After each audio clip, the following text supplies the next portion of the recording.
Hello students, welcome to science institute. तो भाई हम आज बात करेंगे, हमारे आज के टॉपिक रहेंगे। सबसे पहले बात करेंगे हम औसत वेग पर, उसके बाद बढ़ेंगे आर्यनीय समीकरण की ओर और उसके अंदर कौन आएगा, आर्यनीय सिद्धांत। उसके बाद हम पढ़ेंगे सक्रिय ऊर्जा और सबसे लास्ट में फिर उसकी समीकरण। और हम बात करेंगे कि सक्रिय ऊर्जा का मापन किस प्रकार से किया जाता है। आज का लेक्चर मोस्ट इंपॉर्टेंट है भाई। मोस्ट ऑफ क्वेश्चंस आज के लेक्चर में से आते हैं, मतलब इन्हीं टॉपिक में से आपको मोस्ट ऑफ क्वेश्चन मिलेंगे पेपर के अंदर। तो देखो हम करने क्या वाले हैं। आज आपको पता लगेगा कि जब कोई भी रासायनिक अभिक्रिया संपन्न होती है तो वो अलग अलग तापों पर क्यों होती है, डिफरेंट टेम्परेचर पर कोई भी रिएक्शन क्यों संपन्न होती है। कोई तो उच्च ताप पर होती है, कोई निम्न ताप पर होती है। आज आपको उसका रीजन पता लग जाएगा। ये लो पर हुई तो इस कारण से हुई, और ये हाई पर हुई तो ये इस कारण से हुई। बस शर्त एक ही है, आपको मेरे साथ एंड तक बने रहना है और अपनी निगाहें बोर्ड पर टिका के रखनी है। एक एक चीज को बड़े अच्छे से समझना है आपको, तो आपको बिल्कुल समझ में आएगा कि ये लो पर है तो क्यों है और हाई पर है तो क्यों है। मतलब आपको रीजन पता लगेगा रिएक्शंस का, हाई टेम्परेचर का और लो टेम्परेचर का। आज के पहले टॉपिक पर बात करते हैं औसत आयु काल। इसे प्रदर्शित किया जाता है टो से रिप्रेजेंट किया जाता है औसत आयु काल को। डेफिनेशन बड़ी सिंपल है कि औसत आयु काल प्रथम कोटि के वेग स्थिरांक का व्युत्क्रम होता है। जो एवरेज लाइफ पीरियड होता है वो फर्स्ट ऑर्डर के रेट कांस्टेंट का इनवर्स होता है या रेसिप्रोकल होता है। अब आप जानते हो फर्स्ट ऑर्डर का जो रेट कांस्टेंट होता है उसे लिखा जाता है K1 से। रेसिप्रोकल की बात करूंगा तो टो बराबर क्या हो जाएगा 1/K। रेसिप्रोकल का मतलब होता है व्युत्क्रमानुपाती, ठीक, इनवर्सली प्रोपोर्शनल होता है। किसी भी अभिक्रिया का औसत वेग उसकी प्रथम कोटि की अभिक्रिया के वेग स्थिरांक K1 के रेसिप्रोकल होता है या व्युत्क्रम होता है। इसे टो से लिखा जाता है। अब हम आगे क्या जानते हैं भाई, हम जानते हैं K1 बराबर होता है, या फिर ऐसा कहूं मैं T हाफ बराबर होता है 0.693 अपॉन T हाफ। यहां से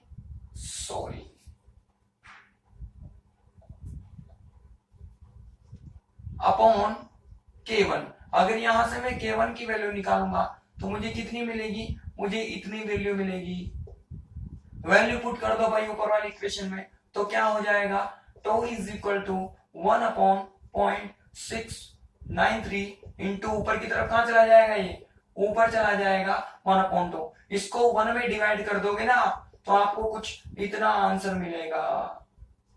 आई बात समझ में। तो हमने क्या निकाल लिया, औसत लाइफ पीरियड मतलब एवरेज लाइफ पीरियड और हाफ लाइफ पीरियड में एक रिलेशन प्राप्त कर लिया। अगर आपको टी हाफ पता हो तो टो आ जाएगा, और टो पता होगा तो टी हाफ आ जाएगा। और होता क्या है, जो टो होता है वो K1 के रेसिप्रोकल होता है या व्युत्क्रम होता है। ठीक, लिखो भाई इसके अंदर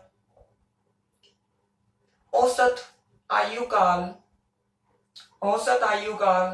प्रथम कोटि के वेग स्थिरांक K1 का, औसत आयु काल प्रथम कोटि के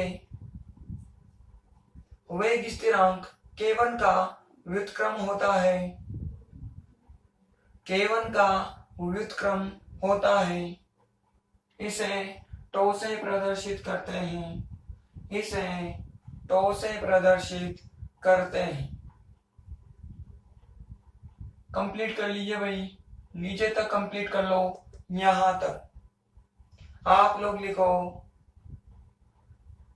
average life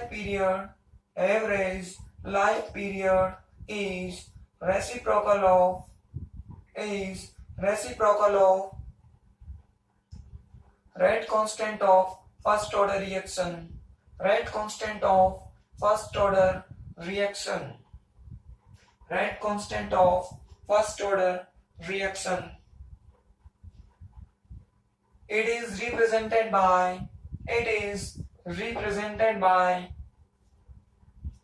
tau. It is represented by tau. Complete कर लो नीचे तक। करना कैसे पता आपको, वीडियो को पॉज करके कर लिया होगा आपने यहाँ नीचे तक में। अब हम बढ़ते हैं हमारे अगले टॉपिक पर। अब हमारा अगला टॉपिक है आर्रेनियस सिद्धांत। आर्रेनियस सिद्धांत, इसको आपने 12th में भी बहुत अच्छे से पढ़ा होगा, फिर से घूम कर आया है फर्स्ट ईयर के अंदर। आर्रेनियस सिद्धांत, आर्रेनियस थ्योरी, और इसी के अंदर हमारे आएगी क्या भाई, सक्रियण ऊर्जा। दोनों एक दूसरे से अटैच है, ये जुड़े हुए हैं दोनों की दोनों चीजें, तो दोनों को हम एक साथ पढ़ेंगे। ये हो गया हमारा आर्रेनियस थ्योरी एंड एक्टिवेशन एनर्जी। होती क्या है भाई, हमें उस पर विचार करना है। सबसे पहले हम देखेंगे एक्टिवेशन एनर्जी की डेफिनेशन, किसे कहा जा रहा है एक्टिवेशन एनर्जी। फिर हम बढ़ेंगे आर्रेनियस सिद्धांत की ओर, क्या कहता है आर्रेनियस का सिद्धांत। आर्रेनियस एक साइंटिस्ट था, उसने अपने नाम पर एक सिद्धांत बनाया और नाम रख दिया आर्रेनियस का सिद्धांत। सबसे पहले बात करेंगे किसी भी मतलब सक्रियण ऊर्जा पर बात करेंगे। इसके लिए हमें एक केमिकल रिएक्शन पर विचार करना होगा। माना कि कोई केमिकल रिएक्शन है जो आर रिएक्टेंट से पी प्रोडक्ट के पास जा रही है, ये तो अभिकारक है, यहां से जा रही है पी उत्पाद के पास। ठीक, अब देखो ये यहां से यहां कब जाएगी, जो कंडीशन, मतलब अब यहां पर रिएक्टेंट है, इसके बहुत सारे मॉलिक्यूल होंगे। समझो इसके मैंने कितने मॉलिक्यूल ले लियो, 50 मॉलिक्यूल ले लियो। इन 50 मॉलिक्यूल्स की अलग अलग सेपरेट एनर्जी होगी। किसी की 3 जूल ऊर्जा होगी, किसी की 5 जूल, किसी की 10 जूल, किसी की 15 जूल, तो अलग अलग एनर्जी होगी।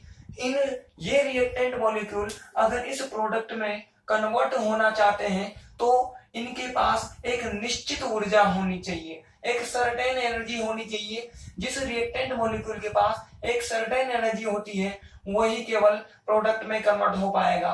मतलब इस रिएक्शन को कंप्लीट करवाने के लिए मुझे एक निश्चित मात्रा की ऊर्जा आवश्यक होती है। उस निश्चित मात्रा की ऊर्जा को कहा जाता है सक्रियण ऊर्जा या एक्टिवेशन एनर्जी। अभी ये बात मैंने कैसे कही, ये बात मैंने यहां से कही, जब मैं इसका ग्राफ खींचता हूं, इस रिएक्शन का ग्राफ मैंने खींचा एनर्जी में और टाइम के बीच में, इधर की तरफ तो एनर्जी चलती है और इधर की तरफ टाइम चलता है। आर के लिए और पी के लिए किसकी प्रोग्रेस कैसे हो रही है, इसकी प्रगति किस प्रकार से हो रही है, तो इसका ग्राफ मुझे कुछ इस प्रकार का मिलता है। यहां पर तो आर होता है और इधर की तरफ होता है पी। ठीक, अब देखो आर को पी के पास जाना है, रास्ता क्या है, पाथ क्या है उसका, उसको इस पाथ के अकॉर्डिंग जाना पड़ेगा, इस पाथ के अकॉर्डिंग जाना पड़ेगा। जैसे जैसे ये ऊपर जाएगा एनर्जी की वैल्यू में इंक्रीज होगी, वृद्धि होगी। ऊपर जाते जाते यहाँ पर पहुंचते पहुंचते एनर्जी मैक्सिमम हो जाएगी। आई बात समझ में। जो यहाँ से यहाँ तक का जो एनर्जी गैप होता है, इस एनर्जी गैप को कहा जाता है एक्टिवेशन एनर्जी या सक्रियण ऊर्जा। इसे प्रदर्शित किया जाता है ई से। ठीक, अब देखो यहाँ पर अलग अलग रिएक्टेंट मॉलिक्यूल है, माना कि मैंने 50 ले ली, सबकी अलग अलग तरह की एनर्जी। माना कि यहाँ से यहाँ तक की जो ऊर्जा का मान है वो मान है हमारा 10 जूल। एग्जाम्पल लेके बता रहा हूं मैं आपको, यहाँ से यहाँ तक की एनर्जी है 10 जूल। सबकी अलग अलग एनर्जी, किसी की 15 है, किसी की 20 है, किसी की 25 है, किसी की 5 जूल है, किसी की 3 जूल है, किसी की 1 जूल है। डिफरेंट डिफरेंट एनर्जीज है। अब होगा क्या, जिन रिएक्टेंट मॉलिक्यूल के पास 10 जूल ऊर्जा होगी या इस 10 जूल से ज्यादा ऊर्जा होगी, वो रिएक्टेंट मॉलिक्यूल यहाँ से चढ़ेंगे चढ़ेंगे चढ़ेंगे चढ़ेंगे चढ़ेंगे और यहाँ पर पहुंचकर इस वाले रास्ते को कवर करते हुए पी पर पहुंच जाएंगे। लेकिन कौन रिएक्टेंट मॉलिक्यूल, केवल वो रिएक्टेंट मॉलिक्यूल जिनके पास 10 जूल या इससे ग्रेटर एनर्जी होती है, उच्च ऊर्जा होती है। जिन मॉलिक्यूल के पास इससे कम ऊर्जा होती है वो इस पहाड़ी को पार नहीं कर पाते। इसको आप एनर्जी माउंटेन मान सकते हो, ऊर्जा की एक पहाड़ी मान सकते हो कि मॉलिक्यूल को इस पहाड़ी को पार करके जाना है, पार करने के लिए इतनी जूल ऊर्जा होना आवश्यक है। ज्यादा हो तो बढ़िया बात है, बल्ले बल्ले वाली, लेकिन कम हो तो फिर हमारा काम नहीं चलेगा। हम यहाँ तक जाएंगे और रुक जाएंगे, क्योंकि हमें एनर्जी ही नहीं बचेगी। आगे हमें चढ़ना है तो ऊर्जा की मात्रा आवश्यक होती है। अब ये बिल्कुल उसी प्रकार से मैं एक एग्जांपल देता हूँ। सपोज करो एक माउंटेन है, उसे चढ़ना है। मैंने दो तरह के आदमी लिए, एक तो बड़ा हट्टा कट्टा आदमी, मजबूत है, ताकतवर आदमी है, और एक बिल्कुल पतला सा आदमी है जिसमें कोई पावर ही नहीं है, बिल्कुल कमजोर सा आदमी है। मैंने दोनों से बोला भाई बहुत ऊंची पहाड़ी ले ली कि इसको चढ़ जाओ, तो ताकतवर आदमी क्या करेगा, उसकी ज्यादा ऊर्जा है, मोर एनर्जी उसके पास, वो भाग के चढ़ेगा या धीरे धीरे चढ़ेगा, कैसे भी चढ़ेगा, लेकिन चढ़ेगा चढ़ेगा चढ़ेगा चढ़ेगा, ज्यादा ऊर्जा थी, चढ़ेगा और वो पहाड़ी को पार करके उधर की तरफ पहुंच जाएगा। लेकिन जो कमजोर आदमी होगा वो बीच तक जाएगा, हिम्मत करके थोड़ा और ऊपर चढ़ेगा, लेकिन पूरी तरह से ऊपर नहीं चढ़ पाएगा, क्योंकि उसके पास इतनी एनर्जी नहीं है कि वो उस पहाड़ी को पार कर पाया है। आ रही है बात समझ में?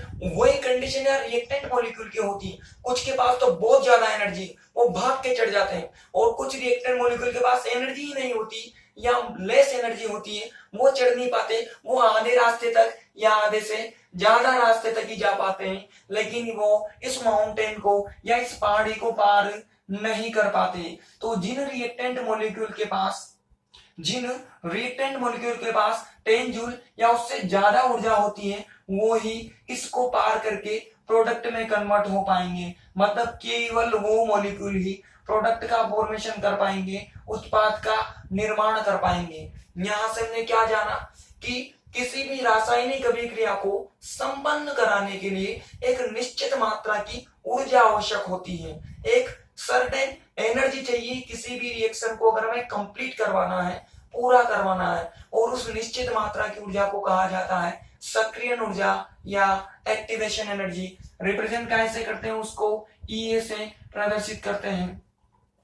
पहली चीज होगी हमने परिभाषा जानी। दूसरा पॉइंट क्या जाना हमने जाना कि जितने भी रिएक्टेंट मॉलिक्यूल होंगे उनकी अलग अलग एनर्जी होगी। उनमें से जिन रिएक्टेंट मॉलिक्यूल की ऊर्जा इस सक्रियण ऊर्जा के बराबर होगी या इससे ज्यादा ऊर्जा होगी, या तो इसकी इक्वल एनर्जी होनी चाहिए या इससे मोर एनर्जी होनी चाहिए, केवल वो रिएक्टेंट मॉलिक्यूल ही रिएक्शन में पार्टिसिपेट करेंगे, मतलब किसका फॉर्मेशन कर पाएंगे, प्रोडक्ट का फॉर्मेशन कर पाएंगे। जिनके पास इक्वल या मोर एनर्जी होगी, जिनके पास कम ऊर्जा होती है, वो प्रोडक्ट का फॉर्मेशन नहीं कर पाते, प्रोडक्ट ही नहीं बनाया तो वो रिएक्शन में भाग नहीं लेते, रिएक्शन में पार्टिसिपेट नहीं करते। ये दूसरी चीज होगी, समझी।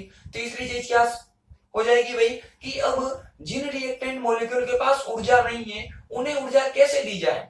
भाई हम तो प्रोडक्ट में कन्वर्ट करना चाहते हैं, माना कि मैंने 50 अणु लिए, 50 में से 30 मॉलिक्यूल तो ऐसे थे, यहाँ पे 10 था, 30 मॉलिक्यूल मुझे ऐसे मिले जिनके पास 10 जूल या इससे ज्यादा ऊर्जा थी, तो ये आसानी से प्रोडक्ट में कन्वर्ट हो गए। लेकिन जो रिमेनिंग 20 मॉलिक्यूल हैं उनके पास तो 10 जूल से कम एनर्जी है, तो ये प्रोडक्ट में कन्वर्ट नहीं हो पाएंगे, तो हमें प्रोडक्ट की कम यील्ड मिलेगी, कम मात्रा मिलेगी। लेकिन हम तो प्रोडक्ट को बनाना चाहते हैं, हम चाहते हैं हमें प्रोडक्ट ज्यादा से ज्यादा मात्रा में मिले, मोर अमाउंट में मिले, तो क्या करें, हमें कंडीशन है कि ये खुद तो जाएंगे नहीं। ये कब जाएंगे, जबकि इनकी ऊर्जा इस 10 जूल से ज्यादा हो जाएगी, ज्यादा ऊर्जा हो जाएगी। मतलब कब होगी, हमें इन्हें ऊर्जा देनी पड़ेगी, एनर्जी सप्लाई करनी पड़ेगी। आई बात समझ में? एनर्जी सप्लाई करने का तरीका क्या होता है, energy directly proportional to T. यहां से आप ताप बढ़ा दोगे तो यहाँ की ऊर्जा में वृद्धि हो जाएगी। बोलो होगी कि नहीं होगी? E directly proportional to T होता है।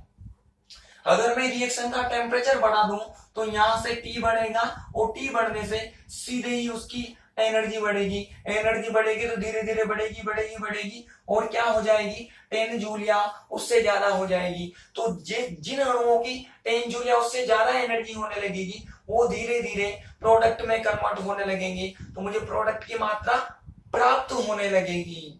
पहला तरीका तो ये है कि आप क्या करो, टेम्परेचर बढ़ा दो। अब दूसरे तरीके में भी टेम्परेचर ही, लेकिन वह कुछ अलग प्रकार से।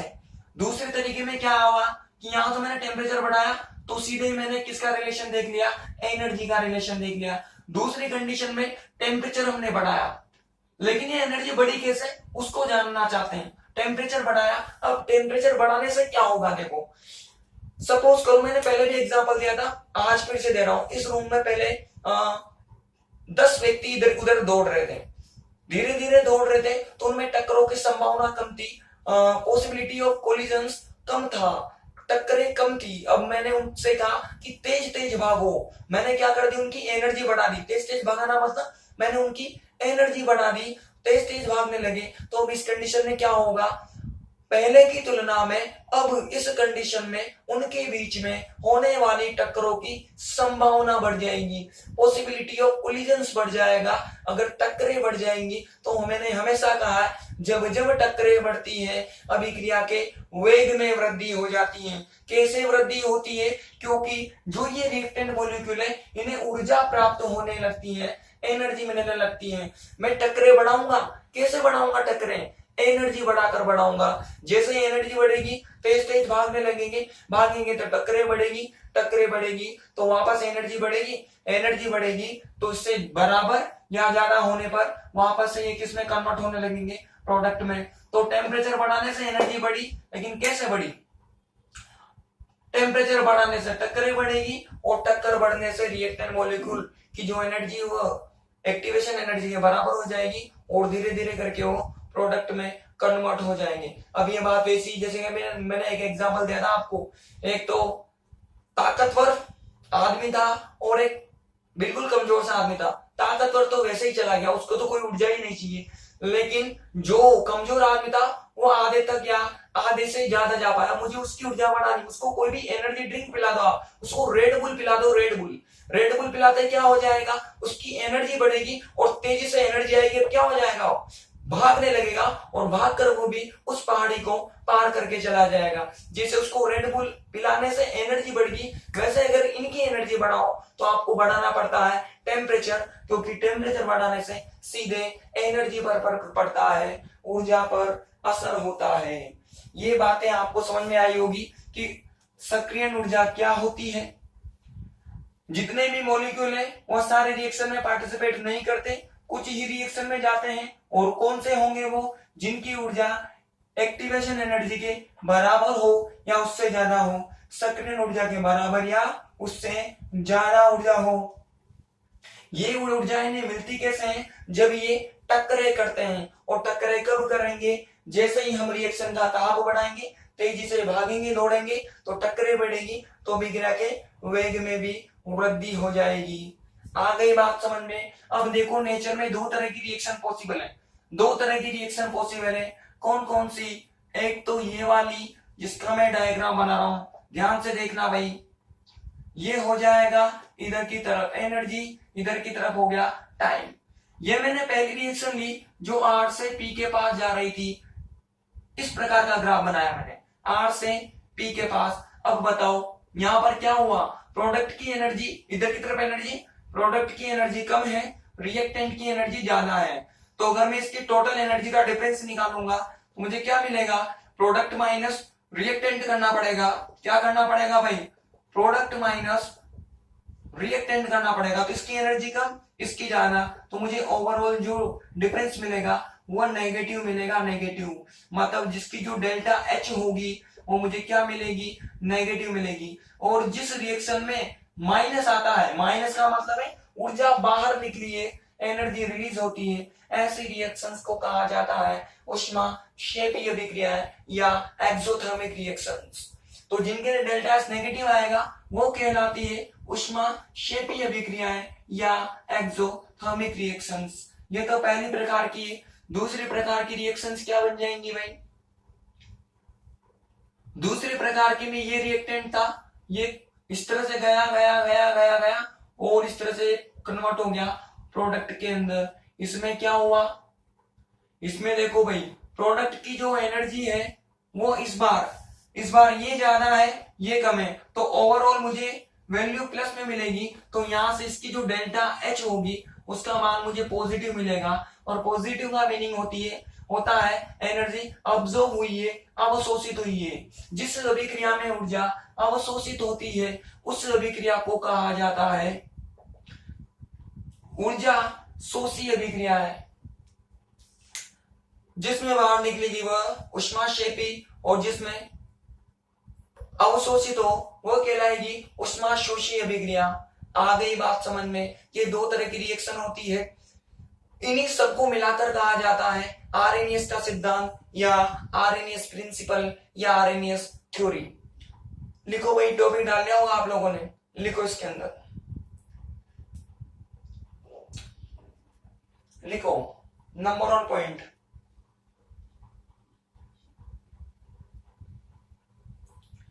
किसी रासायनिक अभिक्रिया को संपन्न कराने के लिए, किसी रासायनिक अभिक्रिया को संपन्न कराने के लिए एक निश्चित न्यूनतम ऊर्जा की आवश्यकता होती है। एक निश्चित न्यूनतम ऊर्जा की आवश्यकता होती है। एक निश्चित न्यूनतम ऊर्जा की आवश्यकता होती है।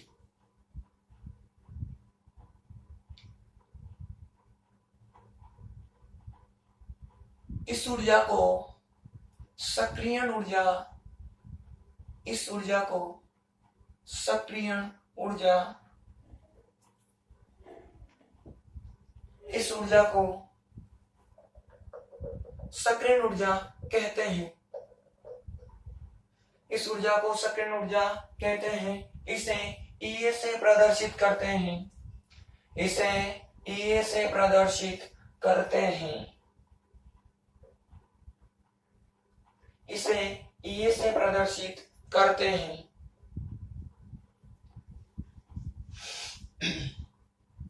आप लोग भी लिखो, to complete any chemical reaction, to complete any chemical reaction, certain amount of energy is required, certain amount of energy is required. This energy is called activation energy. This energy is called activation energy. It is represented by, it is represented by EA.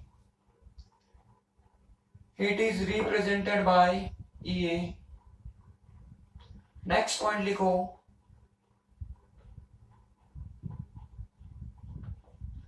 किसी अभिक्रिया में सभी अभिकारक अणु, किसी अभिक्रिया में सभी अभिकारक अणु भाग नहीं लेते, भाग नहीं लेते। केवल वे अभिकारक अणु भाग लेते हैं जिनकी ऊर्जा, केवल वे अभिकारक अणु भाग लेते हैं जिनकी ऊर्जा, जिनकी ऊर्जा एक्टिवेशन मतलब सक्रियण ऊर्जा के बराबर, सक्रियण ऊर्जा के बराबर अथवा उससे अधिक होती है।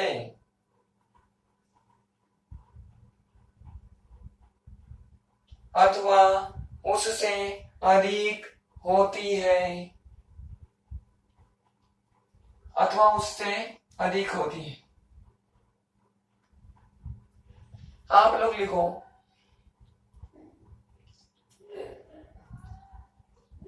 in a chemical reaction, in a chemical reaction, all reactant molecule,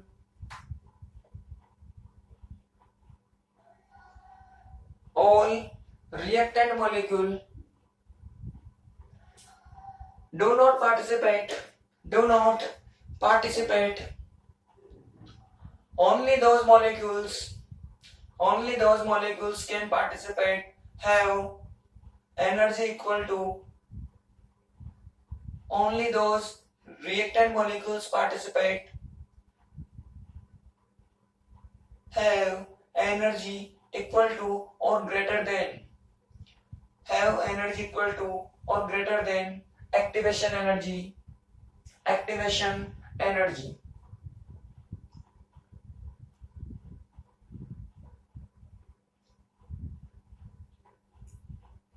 अगला पॉइंट लिखो, जब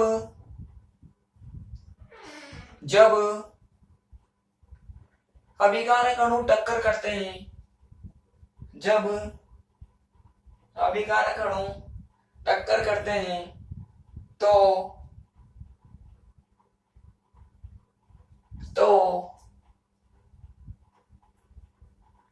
उन्हें सक्रियण ऊर्जा प्राप्त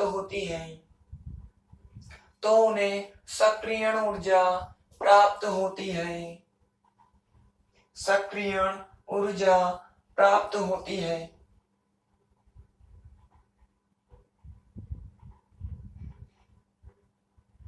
इस प्रकार के अणु सक्रियत अणु कहलाते हैं।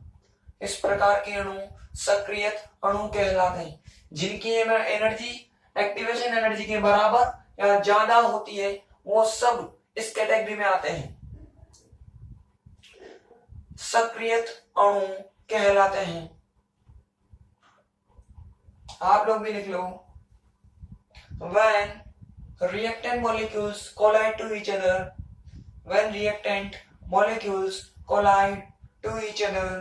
then they get energy.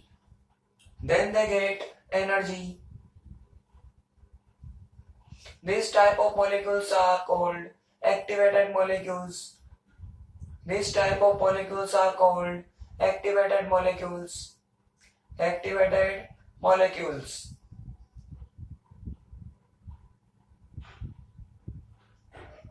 Next point लिखो, उष्माक्षेपी तथा उष्माशोषी अभिक्रियाओं के ग्राफ को निम्न प्रकार से प्रदर्शित किया जा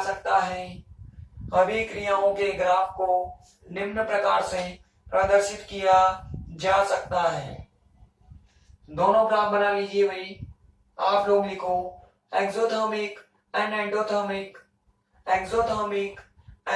endothermic reactions can be represented as following way. Exothermic and endothermic reactions can be represented as following way. दोनों ग्राफ बनाओ, जल्दी बनाओ, वीडियो पॉज करके बना लो। ग्राफों के नीचे नेक्स्ट पॉइंट, जब किसी रासायनिक अभिक्रिया का ताप बढ़ाया जाता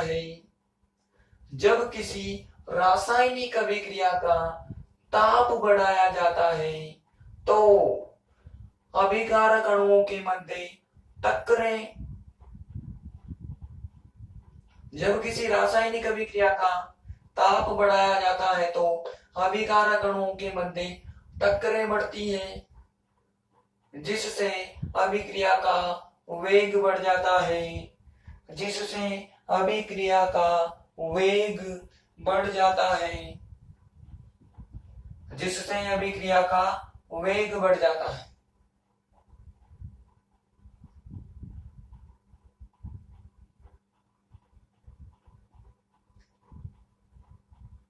आप लोग लिखो, when temperature of any chemical reaction increases,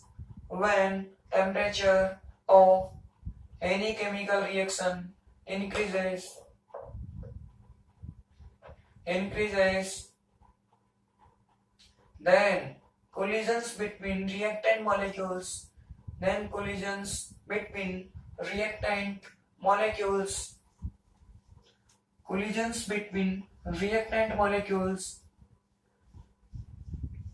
increases. Due to this rate of reaction also increases. Rate of reaction also increases. अगला पॉइंट लिखो, क्रियाकारक अणु टक्कर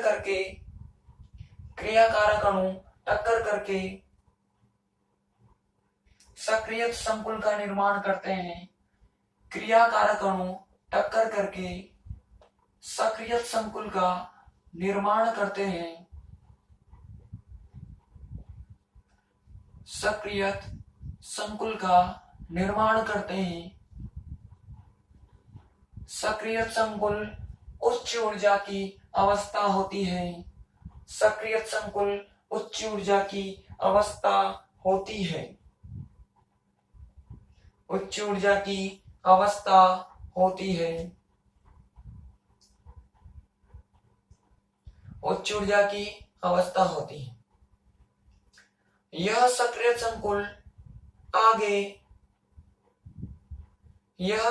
संकुल आगे क्रिया करके उत्पाद का निर्माण करता है। यह सक्रिय संकुल आगे क्रिया करके उत्पाद का निर्माण करता है। उत्पाद का निर्माण करता है। ठीक, होता क्या है देखो, माना कि हमने दो रिएक्टेंट मॉलिक्यूल लिए, दो अभिकारक अणु ए तथा बी लिए, दोनों ने एक दूसरे से कोलिजन्स की और ए बी स्टार का फॉर्मेशन कर लिया। इस ए बी स्टार को कहा जाता है सक्रिय संकुल, एक्टिवेटेड कॉम्प्लेक्स। ये एक हायर एनर्जी की स्टेट होती है, उच्च ऊर्जा की अवस्था होती है। होता क्या है भाई, ये एक्टिवेटेड कॉम्प्लेक्स अभी अभी मैंने ग्राफ बनाया था, ऐसा मैंने ग्राफ बनाया था ना, उस ग्राफ के टॉप पर होता है, बिल्कुल इस टॉप पॉइंट पर प्रेजेंट होता है ए बी स्टार। मतलब इस रिएक्टेंट के कंपेयर में और इस प्रोडक्ट के कंपेयर में ये हायर एनर्जी की स्टेट है, उच्च ऊर्जा की अवस्था होती है। ये आगे टूटकर कन्वर्ट हो जाता है प्रोडक्ट के अंदर, क्योंकि रिएक्शन कहां से कहां जाती है, रिएक्टेंट से प्रोडक्ट की ओर, तो ये आगे इस पाथ के अनुदिश प्रोडक्ट का फॉर्मेशन कर लेता है और बन जाएगा प्रोडक्ट। लिख लो भाई इक्वेशन, आप लोग लिखो, reactant molecules collide to each other, reactant molecules collide to each other and form activated complex activated complex is higher energy state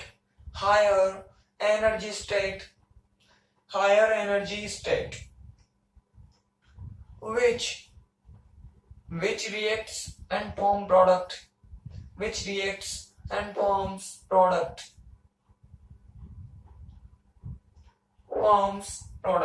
equation लिख लो भाई,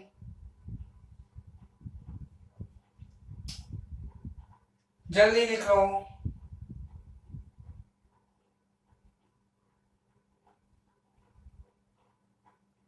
लिख लिया होगी आपने। देखो आगे आर्हेनियस ने क्या किया, उन सभी बिंदुओं के आधार पर उसने एक इक्वेशन डिजाइन की, एक समीकरण का निर्माण किया। वो जो समीकरण उसने बनाए, वो समीकरण कुछ इस प्रकार की दिखाई देती है, k बराबर a e की पावर माइनस ई ए अपॉन आर टी। इस समीकरण का निर्माण किया उपरोक्त बिंदुओं के आधार पर, अबव पॉइंट से बेसिस पर, जहां पर इस समीकरण को कहा जाता है आर्हेनियस समीकरण। आर्हेनियस ने अपने सिद्धांत से बनाई, तो नाम हो गया इसका आर्हेनियस इक्वेशन या आर्हेनियस समीकरण। अब देखो इसमें कौन क्या क्या होता है, कि तो हम पहले से जानते हैं क्या होता है भाई, ये एक रेट कांस्टेंट होता है। रेट कांस्टेंट का मतलब क्या होता है, ये वेग स्थिरांक होता है। हम पहले से जानते हैं कि ये होता क्या है। रेट कांस्टेंट बोलो या अभिक्रिया के वेग की बात करो, दोनों का एक ही मीनिंग है, ये आप लोगों को मैं बता चुका हूं। के का मतलब भी रेट है और रेट का मतलब भी के है।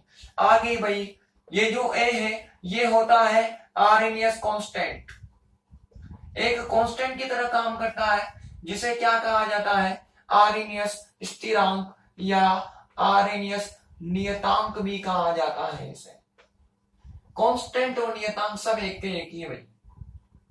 उसके बाद में ये तो सब जानते हैं, ये क्या होती है भाई, सक्रियण ऊर्जा, मतलब activation energy, activation energy.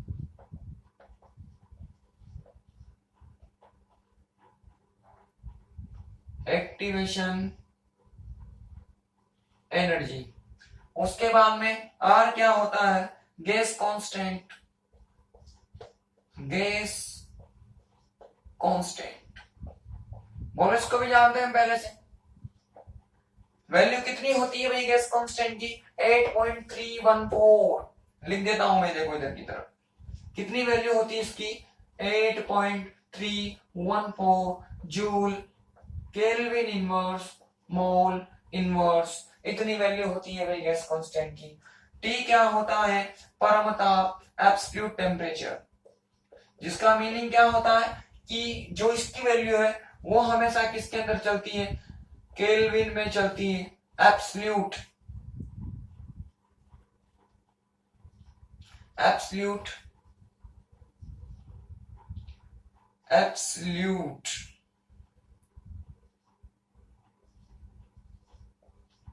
Absolute temperature. और इसकी जो यूनिट है वो किसके अंदर चलेगी, केल्विन में चलेगी। ये तो होता है केल्विन में। एक्टिवेशन एनर्जी ऑलवेज होती है जूल मोल इनवर्स में। इस इक्वेशन में जब भी आप ए की वैल्यू पुट करोगे हमेशा जूल मोल इनवर्स में पुट करोगे नहीं, ये तो कांस्टेंट है। इसकी जो यूनिट होगी और जो के की यूनिट होगी दोनों की सेम होगी। जो के की यूनिट है वही होगी एक यूनिट, इसकी बताई दी मैंने, इसकी वैल्यू भी बता दी। और ये हो जाएगा परमताप, एब्सोल्यूट टेम्परेचर, जिसकी यूनिट है के। इस इक्वेशन को कहा जाता है आर्हेनियस समीकरण। ठीक है भाई। अब यहां से सीधा देखा जा सकता है क्या, कि जब ए की वैल्यू बढ़ेगी तो माइनस वाला मान बढ़ेगा, और ई की पावर में माइनस वाला मान बढ़ेगा तो इस ई की पावर की वैल्यू कम हो जाएगी। ये बढ़ेगा तो माइनस वाली वैल्यू बढ़ी, माइनस वाली वैल्यू बढ़ेगी ई की पावर में, तो ओवरऑल जो ई की पावर में वैल्यू निकल कर आएगी उसका मान कम हो जाएगा। वो कम होगा, वो कम होगा तो यहां से के की वैल्यू भी कम होगी। के कम होगा तो वेग में भी कमी हो जाएगी। मतलब जब जब आप ए का मान बढ़ाओगे तो वेग के मान में कमी होगी। एक्टिवेशन एनर्जी बढ़ेगी, सक्रियण ऊर्जा बढ़ेगी तो अभिक्रिया के वेग में कमी प्रक्षित होगी या अभिक्रिया का वेग कम प्राप्त होगा। ये बात इस समीकरण से समझी जा सकती है। लिखो इसके नीचे, उपरोक्त बिंदुओं के आधार पर आर्हेनियस ने निम्न समीकरण की स्थापना की। आर्हेनियस ने निम्न समीकरण की स्थापना की। इसे आर्हेनियस समीकरण कहते हैं, इसे आर्हेनियस समीकरण कहते हैं, आर्हेनियस समीकरण कहते हैं। लिख लो इक्वेशन नंबर 1 और ये कंप्लीट कर लो भाई नीचे तक। आप लोग लिखो, on the basis of above points, on the basis of above points Arrhenius derived a equation, Arrhenius derived a equation, derived a equation which is called Arrhenius equation, which is called Arrhenius equation। नीचे तक complete कर लो आप लोग भी भाई। आप यहां तक करने के बाद इसके नीचे लिखो, उपरोक्त समीकरण से स्पष्ट है कि, उपरोक्त समीकरण से स्पष्ट है कि सक्रियण ऊर्जा में वृद्धि करने पर, सक्रियण ऊर्जा में वृद्धि करने पर अभिक्रिया के वेग में कमी होती है।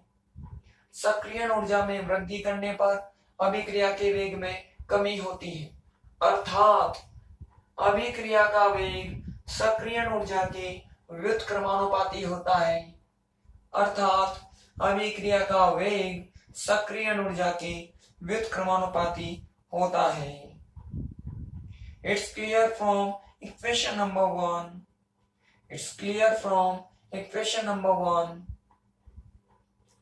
On increasing activation energy, on increasing activation energy value of rate decreases, value of rate decreases, it means rate is inversely proportional to, it means rate is inversely proportional to activation energy, rate is inversely proportional to activation energy, activation energy.